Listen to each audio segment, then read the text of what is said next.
ಜೀವನವೆಂಬುದು ಏಳು ಬೀಳಿನ ಕತೆ, ನೋವು ನಲಿವಿನ ಜೊತೆ, ಸೋಲು ಗೆಲುವಿನ ಕಂತೆ.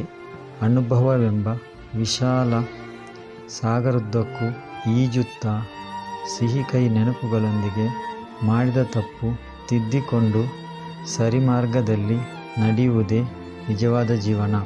ಈ ಜೀವನ ನಾವು ಅಂದುಕೊಂಡಂತೆ ಖಂಡಿತ ಇರುವುದಿಲ್ಲ, ಆದರೆ ಉತ್ತಮ ಜೀವನ ರೂಪಿಸಿಕೊಳ್ಳುವ ಮುಖ್ಯ ರೂವಾರಿ ನಾವೇ ಆಗಿರುತ್ತೇವೆ ಎಂಬುದಂತೂ ಸತ್ಯ. ನಮ್ಮ ಸುಂದರ ಜೀವನ ಹಾವು ಏಣಿಯಂತೆ ಕೆಲವೊಮ್ಮೆ ಸಿರಿತನ ಹುಡುಕಿ ನಮ್ಮ ಮನೆ ಬಾಗಿಲ ತಟ್ಟಬಹುದು. ನಮ್ಮ ಹಣೆಬರಹ ಬದಲಾದರೆ ಒಂದು ತುತ್ತಿನ ಒಂದು ಹೊತ್ತಿನ ಊಟಕ್ಕೂ ಅಲೆದಾಡಬೇಕಾಗಬಹುದು. ಅದಕ್ಕೆ ತಿಳಿದವರು ಹೇಳುತ್ತಾರೆ, ಜೀವನ ಒಂದು ಮಾಯಾಲೋಕದಂತೆ.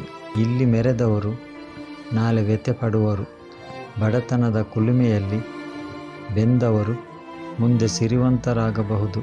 ಇಲ್ಲಿ ಎಲ್ಲವೂ ಸಾಧ್ಯ.